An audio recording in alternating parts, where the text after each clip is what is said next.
পরিবারটাকে financially support দিতে যে তাহাকে আমি মেন্টাল বা ফিজিক্যাল কোনোভাবেই সাপোর্ট দিতে পারতেছি না।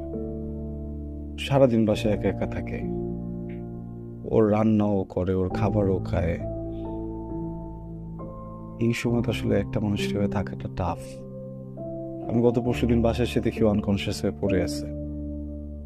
ভাবো একবার, আমার যদি আসতে একটু লেট হইতো, এখন একা রাখাটা ঠিক হবে না। আমি যে বাইরে থেকে একটা কাজের লোক আনবো, এটাও তো বুঝতেছো সবকিছু।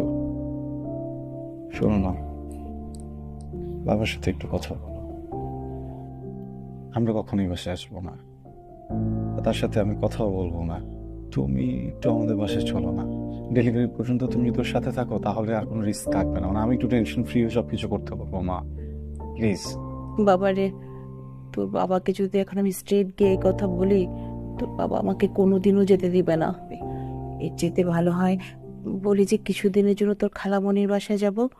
এই কথা বলে তোর বাসায় গিয়ে 7-8 দিন থেকে আসতে পারবো। আমার তো মনে হয় সেও অনেকটা ভালো নাই। তুই একটু কথা বল, সে তো মানুষ, চেঞ্জ হইতেও পারে। এলেনা, কার সাথে কথা বলছো তুমি এই রাতে? আসসালামু আলাইকুম বাবা, কেমন আছো?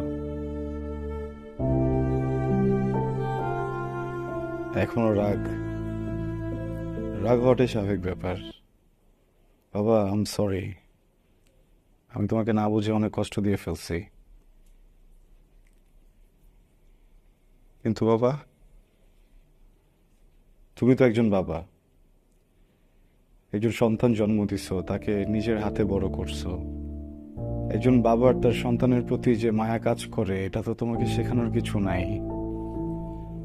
তোমার অপছন্দে বিয়ে করছি আমি, তো বিয়ে তো করছি, তো একটা সম্পর্ক। তানহার পেটে যে বাচ্চা, এটা তো আমার আমার সন্তান বাবা। তুমি তো ওর দাদা, ওকেও ওয়েলকাম করো নাই।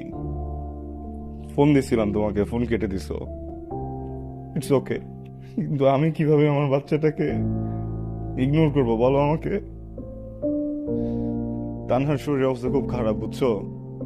আমি একা একা সামাল দিতে পারতেছি না। আমি টাকার জন্য আসি নাই।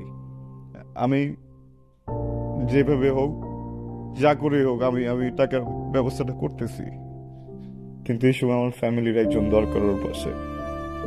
তুমি একটু মাকে অ্যালাউ করো না প্লিজ, মা যেন গিয়ে ডেলিভারি পর্যন্ত থাকে। হয়েছে কি, আমি আমার ফ্যামিলিকে এখনো বলি নেই যে আমরা আলাদা থাকি। তারা জানে তুমি, আমি, মা, তানহা সবাই একসাথে আছি, হ্যাপি আছি।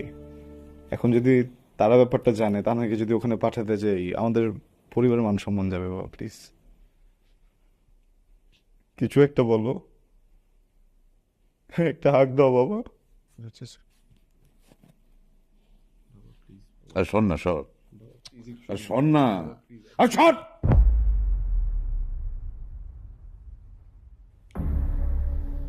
ম্যাচিউর হয়ে গিয়েছিস তুই, না? অনেক ম্যাচিউর হয়েছিস। কি গুছিয়ে গুছিয়ে কথা বলছিস, হ্যাঁ? তোর এই সুন্দর গুছিয়ে কথা বলার মাঝেও কোথায় যেন ছন্দপতন ঘটে যায়। একবার ছন্দ কেটে গেলে জীবনের ছন্দ থেমে যায়। তোকে একটা কথা বলি, তুই, হ্যাঁ, তুই আমার সন্তান।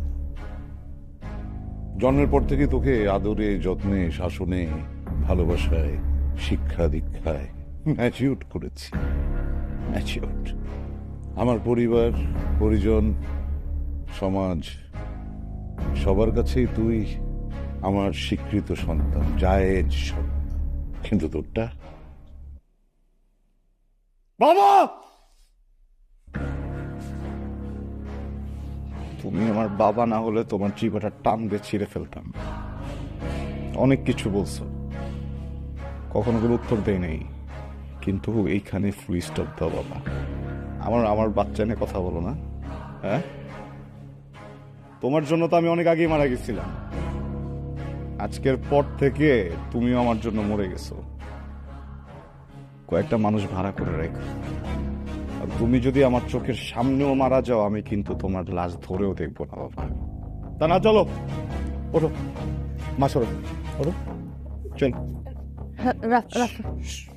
এই চুপ, কথা বল না। না শোনো শোনো শোনো কি? বাবার আর মন খারাপ করছে তুমি আরে কিসের বাবা, কিসের মন খারাপ? তুমি চলো আমার সাথে। তুমি সরি বলো বাবা। কিসের? আমার বাপ মরে গেছে, তুমি বুঝতেছো না? তাহলে আমার বাপ মরে গেছে, আর একটা কথা বলবো না তুমি, প্লিজ। তুমি করতেছো বাবা।